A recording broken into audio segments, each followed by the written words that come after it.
¿Cómo está hermosa comunidad? Gracias y paz de Dios. Multiforme gracias. Por ahí un hermano me dijo, hermano, estás peludo.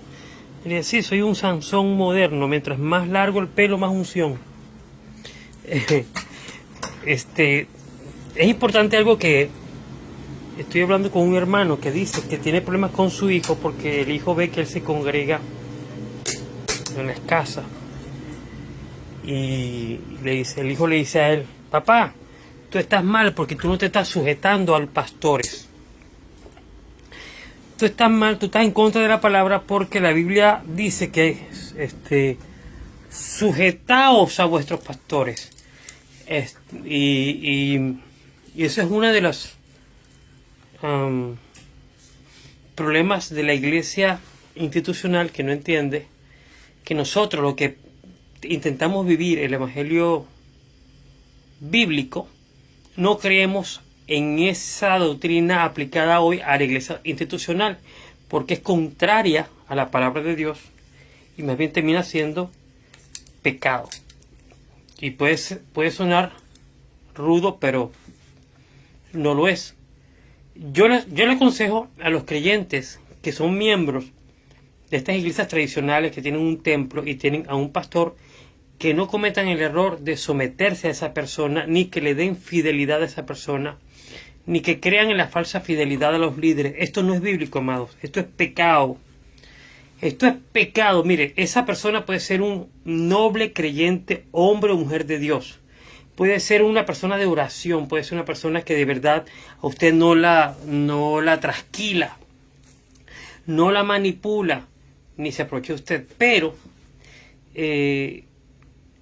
esta doctrina de la sujeción a los pastores tiene que ser dentro de la conducta de una iglesia del Nuevo Testamento. Si la iglesia hoy día no se parece a la iglesia del Nuevo Testamento, no se pueden aplicar las doctrinas que fueron mandadas por los apóstoles para esa iglesia, ese tipo de iglesia, la iglesia del Nuevo Testamento, la iglesia verdadera, la iglesia de pequeñas comunidades en toda una ciudad donde no había división por membresía. Eso no existía. Entonces no se someta ni le rinda fidelidad a ningún líder, empezando que el concepto liderazgo es antibíblico. El concepto de liderazgo hoy día de nuestra filosofía occidental postmoderna es de una persona a quien usted va a seguir o va a honrar o a quien usted va a obedecer, porque esa persona va a recibir esa unción o tiene el estudio teológico del sermón expositivo, porque son dos corrientes que hoy día la iglesia está desviada. La iglesia se desvió por los emocionalistas y por los teóricos, por los neopentecostales o por los neocalvinistas. Unos buscan seguir a líderes que portando la unción les transfieran la revelación, y otros buscan otros líderes que portando la santa teología a través del método interpretativo supuestamente más fiel, entonces portan la palabra a través del mensaje expositivo con esto quiere decir. Es una infancia espiritual, tanto el uno siguiendo sus gástricos, siguiendo sus fluidos o sus jugos intestinales y emocionales o hormonales a través de esta exageración de las supuestas manifestaciones, que la mayoría son simplemente estados de éxtasis y excitación colectiva. No digo que no haya, si hay genuinos moveres de Dios, pero la gran mayoría no lo es así. Por eso yo veo en esta porción de la iglesia, veo a Corinto, que Pablo se lo dijo, ustedes están en desorden, ustedes están todo el mundo manifestando cosas y no someten el espíritu humano que siempre cree anteponerse al buen ejercicio de un don espiritual. Y también ellos tienen dos grandes problemas. Los corintios tienen dos grandes problemas. Mira la iglesia pentecostal y neopentecostal expresada aquí. Pablo le decía, ustedes están siguiendo líderes. Imagínense ustedes cómo se parece la iglesia de Corinto a la que Pablo corrigió y dijo, no hagan esto. a la iglesia hoy día. Y Pablo se lo dijo en la segunda carta, capítulo creo que del 11 en adelante, dice: perdónenme si me vuelvo loco de celos, es que veo que a ustedes, a quienes yo desde el principio fijé su fidelidad a Cristo como la novia al novio, vinieron unos y entrando sigilosamente como la serpiente que engañó a Eva, han hecho que ustedes pongan sus fidelidades en ellos. No sea fiel a ningún líder ni a ningún pastor, no lo sea amado, no cometa ese error. Perdón, suena duro, pero no sea fiel a ningún hombre. Mantenga su fidelidad prístina a la revelación de la palabra que ocurre en el corazón y en el espíritu de cada creyente. No necesitamos rendir fidelidad a ningún hombre. A ningún hombre, amado. No comete ese error. Siempre la fidelidad, la única fidelidad es a Cristo. Si yo como anciano, sirviéndole a usted, enseñándole a usted, bendiciéndole con toda bendición espiritual y esforzándome para edificarlo, le digo a usted tiene que sujetarse a mí, ya yo rompí, ya yo pasé una línea que no debo pasar. Si yo exijo esa sujeción, si yo empiezo a exigir, fidelidad, tiene que ser fiel a mí. ¿Por qué? Se lo voy a decir por qué. Mire, hay que entender que generacionalmente los tiempos van cambiando y las maneras de pensar son distintas. Y hoy día el evangelio occidental, artificial, ha elevado los dones operacionales a manera de superhombres o supercargos a tal altura que se hizo cognitivo, es decir, es inconsciente en nosotros poner la mirada en una persona que nos va a transferir, sea la unción o sea la palabra expositiva. Ese es el principal problema que yo siempre le digo a la iglesia. Usted tiene que ser diligente, primero como un ministro competente del nuevo pacto, para manifestar a Cristo en la grace. Si usted no tiene la ocasión, si usted cuando se reúne con la iglesia no está dispuesta a la mesa horizontal para que usted aporte la porción de Cristo en usted, entonces es un modelo errado, no bíblico. No aplican las doctrinas bíblicas para ese modelo errado, son antagónicas, porque es como el escrito está, que Satanás usó, usando la palabra pero mal aplicada, obviamente para engañar. Es muy fácil engañar a la iglesia con cosas bíblicas, en tanto y cuanto el modelo no se restaure al original, como siempre hacemos aquí en esta pequeña plataforma de enseñanza. No aplican las doctrinas. Usted tiene que considerar desde qué perspectiva te están exigiendo o imponiendo una doctrina. Entonces, el sujetaos a vuestros pastores aplica, si Primera de Pedro 5, usted vaya a Primera de Pedro 5 y usted haga ese ejercicio. Primero mire a ver si a lo que usted le llama iglesia se parece a la iglesia del Nuevo Testamento. La primera característica para poder respetar, para poder justificar que una doctrina como por ejemplo esa hermosa doctrina de la sujeción a los pastores aplica, tiene que parecerse a la iglesia de la Biblia. Si la iglesia a la que usted asiste se parece a la iglesia de la Biblia, entonces todos los mandamientos apostólicos aplican. Si no aplica. No haga eso, porque estamos hablando de otra cosa. Entonces no puedes tomar elementos que dice Dios te bendiga, José Manuel, que dice la vida para hoy. Bueno, escucha el mensaje. Para poder justificar los mandamientos apostólicos que están definidos en el canon, específicamente los fundamentos para la iglesia que fueron puestos por los apóstoles y por los profetas y por Cristo, para que podamos justificarlos, para que podamos honrar esos mandamientos dentro del quehacer eclesial, la iglesia tiene que parecerse, la iglesia que tiene que ser en su todo como la iglesia de ese contexto conductual, un contexto conductual que usted pueda comparar y sea igual a la iglesia del Nuevo Testamento. Si no, no aplica. No puedes utilizar algunas cosas que dice la Biblia para la buena conducta de la iglesia en una iglesia que no se parece a la iglesia de la Biblia, porque son principios antagónicos y por supuesto están trayendo la crisis de fe que hoy hay.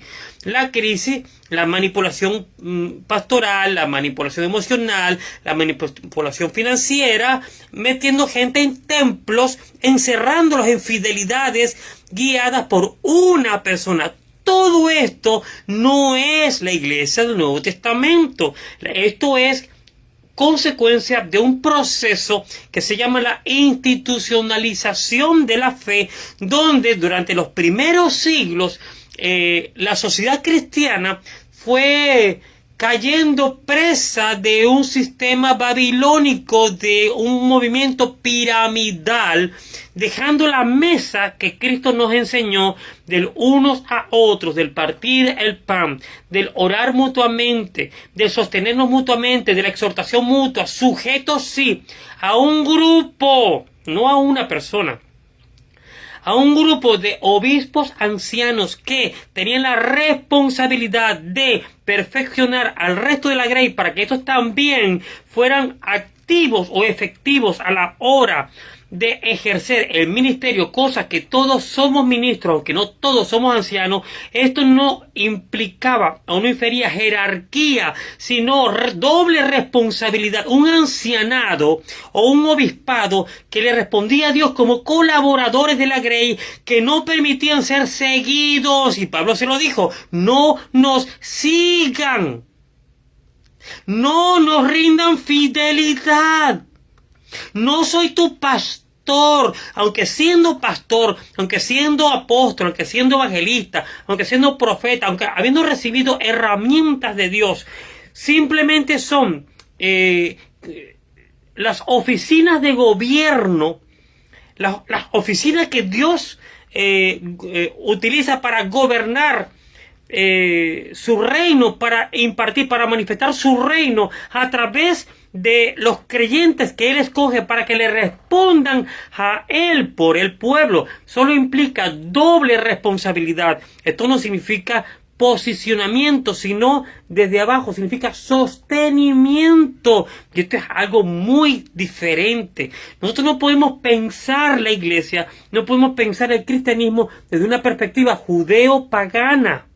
El judeo-paganismo consiguió una transculturación y un sincretismo, son dos conceptos distintos. Tomamos de la ideología o del pacto primero levítico, de la figura del sumo sacerdote y de todos los elementos del templo de Salomón, y se fusionaron con la jerarquía política. Por eso es que esto es sincretismo más transculturación. El sincretismo es un fenómeno religioso donde elementos de una fe ajena se mezclan con otra fe, dando lugar a una nueva fe. Pero no solo sucedió esto, sino que también hubo una transculturación. La transculturación es un fenómeno sociológico donde los elementos de una cultura, que no necesariamente son religiosos, mutan o traspasan a otra cultura, mutando o haciendo una nueva sociedad. Entonces la iglesia en los primeros siglos tuvo como consecuencia una institucionalización con estos dos fenómenos, la transculturación de esa amalgama entre el pensamiento cristiano con la jerarquía romana, más el pensamiento cristiano con la cultura judía. Por eso es que se dice, es un pensamiento judeo-pagano, pero no es el cristianismo orgánico que dejó Cristo, que dijo: no será así entre ustedes. Toda suerte de jerarquía tipo institucional, es decir, con esta falacia ad verecundiam, significa que el que porta la autoridad porta la mayor suma de verdad, no es original del pensamiento de Dios. Él se lo dijo a los apóstoles cuando salió la mamá de dos de ellos, queriendo utilizar la corrupción bien intencionada. Dile al maestro que cuando estén en el reino use esta influencia y te ponga a uno a derecha y otro a izquierda. Creo que fue a Juan y a Santiago. Y Jesús dijo, no, entre nosotros no es así. No es así. Esa jerarquía babilónica que comienza con Nimrod, 3500 años atrás, cuando la civilización se quiso rebelar contra la divinidad, cualquiera que sea, que ellos no conocían.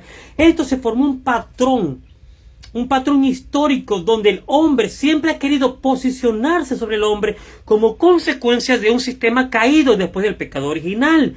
Viene el Señor, restaura todas las cosas en su reino. Primero en el espíritu de nosotros, en nuestro corazón, ya está restaurado el reino de Dios.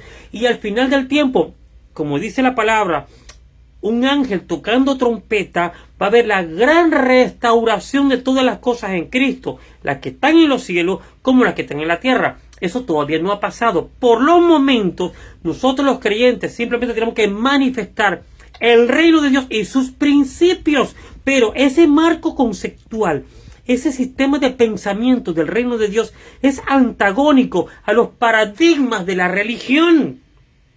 Y mucha gente me dice, no te entiendo, ¿cómo dices tú que no hay que sujetarse a los pastores? Si los pastores no están operando en el marco conceptual del reino de los cielos, donde no existe la jerarquía de cargo, de que yo porque ostento un cargo, producto que tengo una habilidad, llámese cualquier don, entonces ustedes al pueblo, esto no es bíblico, porque esto va en contrasentido de ese nuevo pacto. Cuando el Señor profetizó a través de los profetas del Antiguo Testamento, de que iba a llegar un momento en que no iba a ser a través de un intermediario humano, debajo del cual el pueblo tenía que someterse, porque solo estos portaban la palabra de Dios. Dios dijo, ya yo me cansé de que mi relación con mi pueblo es exterior, es de forma, es lejana, es decir, Dios ungía a un profeta, ungía a un rey, ungía a un sacerdote, ungía a un fulano, cualquiera que sea, y ponía su espíritu en él, y entonces esa persona era la boca de lo que Dios quería hacer, y el pueblo acataba pasivamente. Si el pueblo acataba, le iba bien, y si no acataba, le iba mal, y había unas leyes, unas ordenanzas, y de esto se trataba el primer pacto. Pero en Jeremías 34, y eso fue una de las cosas que más le agradezco yo a mi papá, que me enseñó. Dios, fui bendecido por un hermoso padre que está ahorita en la presencia de Dios. Me dijo, Lenín, fija tus ojos en Jeremías 34, el nuevo pacto. Del 31 en adelante, ahí aparece Jeremías 31 y 34. El nuevo pacto, Dios le dice al pueblo, a través del profeta, dile a mi pueblo que yo me cansé de relacionarme con ellos a través de personas específicas y solamente sujetos a una transferencia de información para que ellos solo entiendan una información teórica, para que cumplan cosas. De eso me cansé. Ahora yo mismo voy a encarnar la palabra. Yo mismo me haré a ellos la ley. Yo mismo me haré a ellos la ordenanza. Y ya no habrá ningún intermediario, sino que a través de mi espíritu yo entraré a su mente y a su corazón. Y me escribiré mi ley en su mente y en su corazón. Entonces todos estos elementos o paradigmas de la religión fueron sustituidos por una manifestación del Hijo que antes nos hablaba a través de los profetas y de los reyes y de los sacerdotes. Ahora no, ahora nos habla directamente a través del Hijo. Y somos entonces la iglesia, somos Cristo hecho carne que se manifiesta en el pueblo. Por eso es que no hay más jerarquía en nosotros, sino que el que sirve a sus hermanos. Ahí no hay jerarquía judeo pagana. La jerarquía judeo-pagana es en el ad verecundiam, es decir, el que tiene el cargo, el que tiene, ¿cómo se le puede decir? El logo, el que tiene el título, el que porta el conocimiento, posee la verdad. No, amados, ahora no es poseer la verdad, ahora, porque la verdad ahora no se entiende a la manera filosófica de los paganos que vemos ahorita en la iglesia reformada. La iglesia reformada opera con buena intención porque se hastió de la manipulación del neopentecostalismo, pero ellos están yéndose a un extremo peligroso de la simplificación de la manifestación de Cristo a solamente transferir un conocimiento teológico. No, amados, no es, esto es algo distinto. Esto es conocer a la manera íntima, desde la perspectiva judía, donde dice conoceréis la verdad, es decir, tendréis intimidad con la verdad, tendréis ese afecto íntimo con la verdad que es Cristo. Ahora, Cristo no se revela porque yo te lo explique.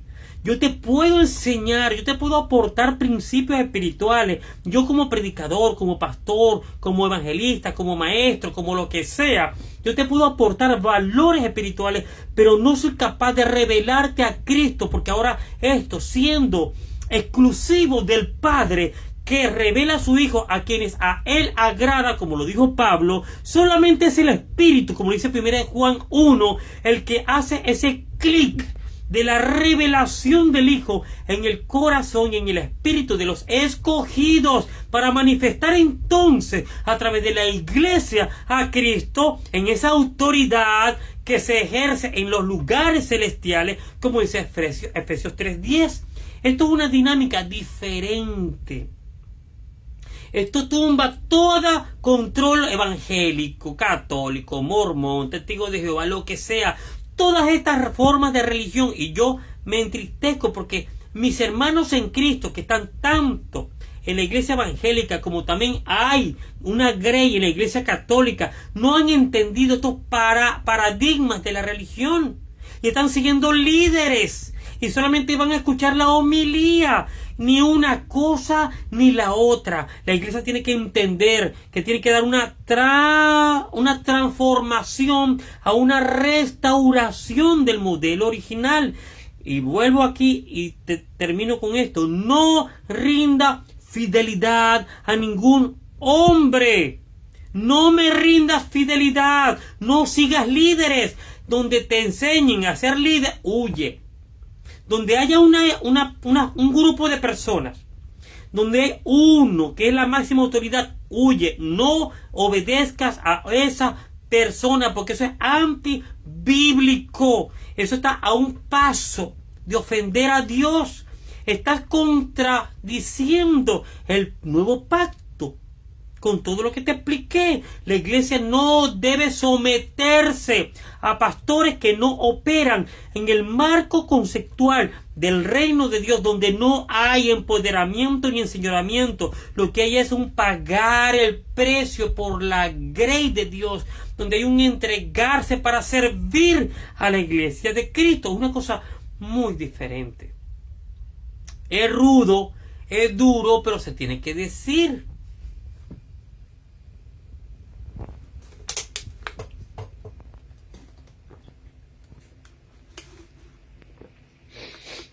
La iglesia del Nuevo Testamento no se parece, hermano. No se parece a lo que hoy creemos que es la iglesia. No. Yo te voy a contar cómo era la iglesia del Nuevo Testamento. Eran pequeñas comunidades, unidas entre sí, todas por ciudad. Escucha bien. Y no creas en el mito de la persecución, de que ellos eran así, porque lo falso. Los institucionalistas justifican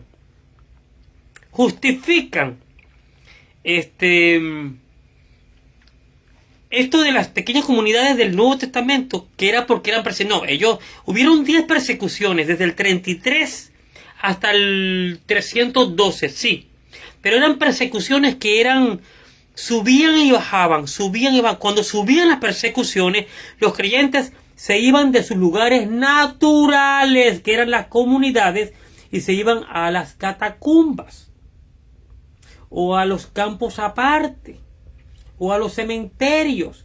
Cuando la persecución bajaba, volvían a sus lugares naturales. No hicieron templos. Sácate el ídolo. Sácate el sistema. Vuelve a la Biblia aunque te duela. Las comunidades, la iglesia del Nuevo Testamento, eran pequeñas comunidades, muchas, unidas entre sí, que se reunían donde vivían, donde físicamente podían caminar, y se reunían y donde cabían en una casa. Había aquí, allá, allá, allá, allá, allá. Por todos lados estaban ellos esparcidos en las comunidades, y toda la gente sabía el testimonio de los cristianos y sabían dónde se reunían, dónde eran las casas de ellos. Y Dios ponía favor en la iglesia porque era una vida de comunidad, donde partían el pan y se sostenían mutuamente. Y esto era lo que evidenciaba una fe distinta, porque no seguían los paradigmas de la religión del sitio que cualquiera que sea en Israel o sea en la diáspora. ¿Cuáles eran los paradigmas de una religión que siempre fueron antagónicos a la fe cristiana? Templo, jerarquía, ritualismo y homilía o sermoncentrismo. La primera iglesia no obedecía a estos paradigmas, no estaba preso de estos paradigmas religiosos. Era una fe orgánica de pequeñas comunidades que, según Hechos 2:42, se reunían para 4 cosas fundamentales: la mutua oración, estaban todo el tiempo orando unos por otros, es decir, se sabían miembros, pero no encerrados en la filosofía organizacional de mercado, que parecen empresas o parecen locales comerciales de hoy. No, amado, no te sometas a esa filosofía pagana, amado. Y es peor aún lo que sucede hoy día, porque antes del siglo XX, antes de esta ola del neopentecostalismo, estaba la ola de las denominaciones, el denominacionalismo, que siempre mutiló el cuerpo, siempre secuestró la identidad de la comunidad cristiana dentro de su herencia denominacional o doctrinal, y las encerraban dentro de un sistema que ellos llaman distrito, una organización humana de ellos que se inventaron para controlar y manejar estructuras piramidales sobre los cuales ponían liderazgos, unos sujetos a otros y a otros y a otros, hasta una figura que ellos le llamaban como ¿cómo era que le llamaban? El presbítero o algo así, no me acuerdo, el reverendo. Todos ellos eran reverendos. Y encerraban a la iglesia, secuestraban la identidad de la iglesia a este sistema organizacional. Y te digo una cosa, Dios siempre ha sabido manifestarse a pesar de nosotros mismos y de nuestra forma tan equivocada de operar el reino de Dios. Porque todos venimos de ahí. Pero fíjense cómo la iglesia ha venido de más en más cayendo en mayor control. Y ahora esto muta a un sistema de hombres semidioses. Porque en el sistema denominacional, la deidad, la santa deidad, era la doctrina y era la jerarquía denominacional, era la santa deidad. Ahora no, ahora la santa deidad son personas. Son personas que, porque a mitad del siglo XX, este sistema denominacional involuciona aún más a un sistema de mercado, porque entró una filosofía de mercado que la mete a la iglesia un hermano misionero que se llamó McGavran. El hermano McGavran Él escribe un libro que se llama Los Puentes de Dios. Donald McGavran, en 1955, él preocupado porque él no veía que las misiones, él fue encomendado a la India, un humano norteamericano. Escucha esto, que tú no lo vas a escuchar el domingo en tu santa homilía. Escucha esto. ¿Dónde comenzó la herejía del iglesia crecimiento y de hacer de cada iglesia una empresa? El hermano Donald McGavran era un misionero norteamericano, un hombre de Dios. Siendo joven, lo mandan para la India. Hermano, ayude allá en las misiones de la India. Y este muchacho, en ese tiempo, va a las misiones y se da cuenta que estas misiones no crecían en su perspectiva numérica, pragmática, que él consideraba era lo correcto. Y se angustia, pero vive en un ambiente. Fíjate lo importante de definir los tiempos. Mira lo importante de discernir las maquinaciones de las filosofías contemporáneas y cómo eso va a ser un patrón histórico. Terminan siempre, si no estamos alerta, dañando lo original del evangelio. Terminan siempre afectando la fe. Y este hermano vivía en un ambiente post Gran Depresión en Estados Unidos y se da cuenta que hay un fenómeno social de masas que era la filosofía de mercado, producto de un libro que escribió un genio de la mercadotecnia que se llamó Peter Drucker. Peter Drucker, que era un gran mercadólogo, él fue el que sentó las bases de la filosofía de la mercadotecnia moderna, con las estrategias del cliente siempre tiene la razón, de cazar al cliente con la marca, de la manipulación emocional, del crear como esas falsas necesidades, de calidad total, etcétera. Y el hermano Donald McGavran se da cuenta que este fenómeno de masas está movilizando, está dinamizando a la sociedad norteamericana, y entonces adopta. Por eso es que esto es importante, hermano. Mira, siempre uno comete el error, el pecado de usa aquella historia cuando iba el arca del pacto, que David la manda a buscar y la montan en un carruaje sin personas, y el carruaje iba con los bueyes, iban allí, y en algún momento la carroza tropieza y pareciera que el arca se va a caer. Usa, un hombre ahí genuino, sale corriendo con ese celo sano, más no un celo santo, que es nuestro peor pecado.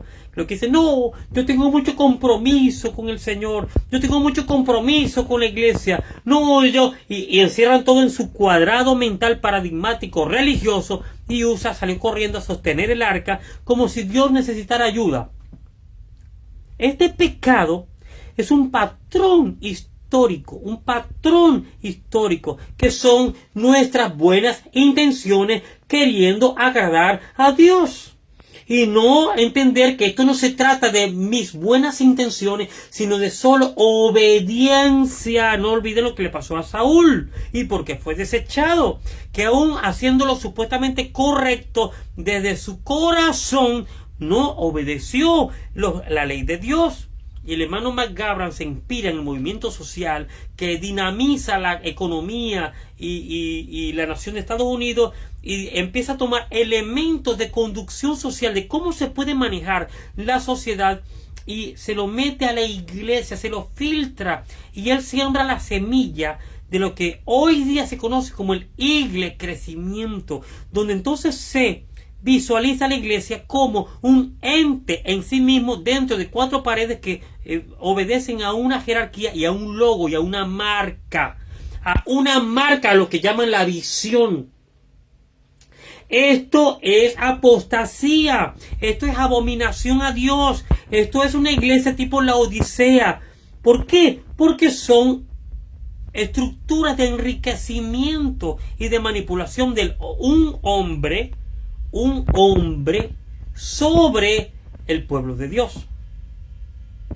Y esto después se filtra a las escuelas de teología en los años 60, en los años 70, y muchos pastores compraron el producto de cómo usar estrategias para hacer crecer aceleradamente lo que ellos entendían como iglesia. No son iglesias, son organizaciones religiosas de mercado que venden experiencias místicas con temática bíblica, para lo cual utilizan siempre elementos sensacionalistas.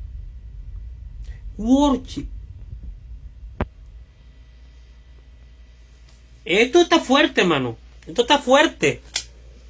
Por eso cuando te dicen sujétate a los pastores, no, un momentito, ¿bajo qué concepto me quieren someter a esa doctrina? ¿Qué concepto? ¿El concepto bíblico o el concepto de mercado del superhombre, del semidios, que es el que recibe la revelación y la unción? O el santo texto expositivo. ¿Bajo qué concepto? ¿El bíblico?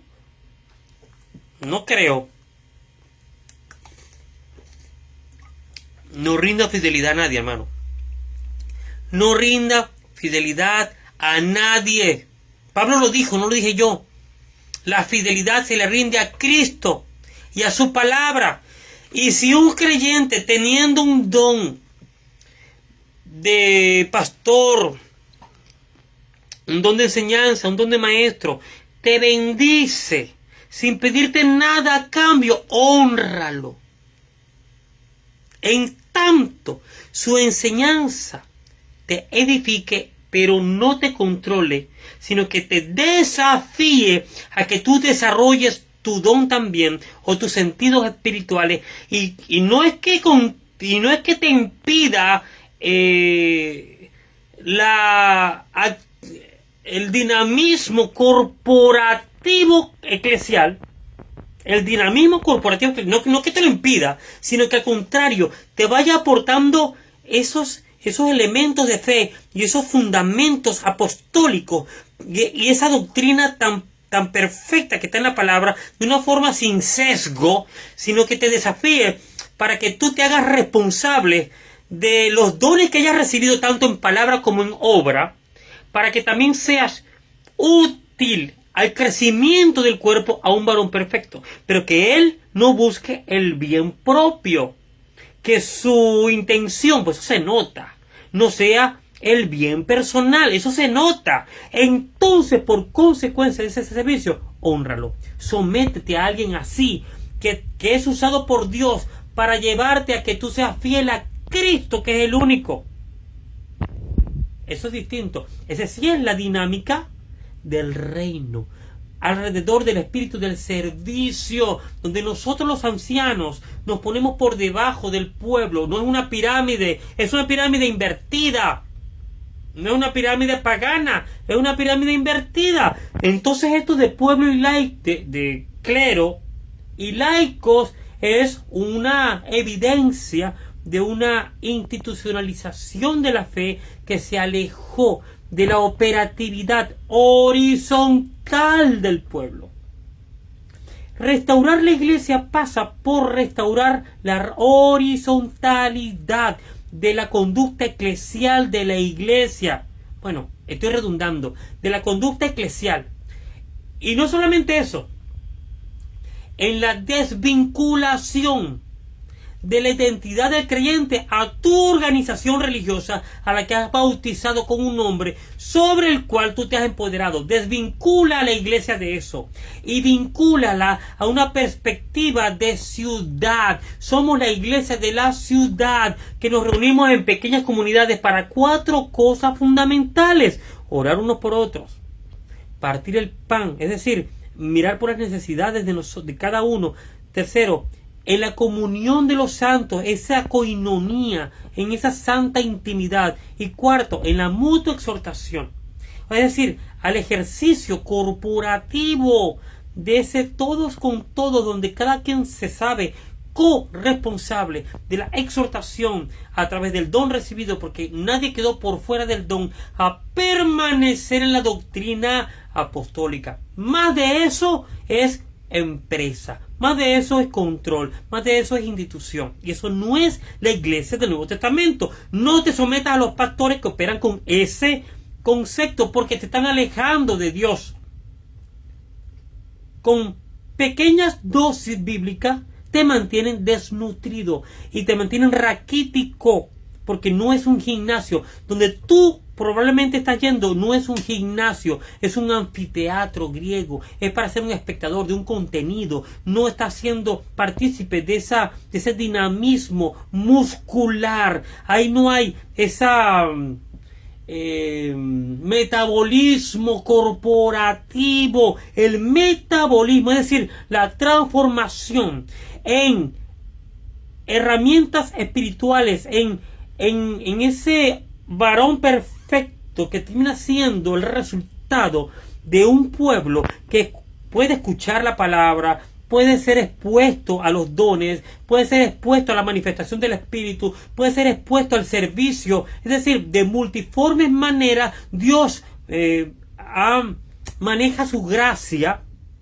en su pueblo, y entonces el pueblo, estando comiéndonos mutuamente, consumiéndonos mutuamente la porción de Cristo en cada creyente, entonces a su vez, cuando hay ese retorno, uno digiere. Primero tú digieres los valores espirituales, tú digieres la doctrina, tú digieres el consejo, tú digieres la palabra, tú digieres la exhortación, tú digieres la ciencia, la profecía, el consuelo, tú digieres ese fenómeno corporativo. Al digerirlo, entonces ese hombre espiritual que está en ti, cuando tú estás con la eclesía, tú no es un ejercicio solo. No hagan un hombre de paja de mi llamado, amado. No le crean el hombre de paja que te dicen los líderes religiosos, que dicen, no, él llama a no congregarse. Falso. Esto es un fenómeno corporativo. Entonces uno, digiriendo la palabra que se manifestó en la iglesia, ahora es Cristo que se manifiesta, entonces nuestros sentidos espirituales, como dice Hebreos 5, se fortalecen como un cuerpo santo, un edificio espiritual, ladrillo con ladrillo, piedra con piedra, columna con columna, ligamento con ligamento, músculos y miembros, ligamentos, músculos y miembros, dones, operaciones y ministerios. Esto es algo hermoso y es muy distinto a lo que seguramente tú has vivido en esos 4 paradigmas de la religión. Esto es todo lo que hay que hacer. Fácil no es, hay que morir. Para comprender esto y vivir esto hay que morirse. Y no todo el mundo está dispuesto a morirse.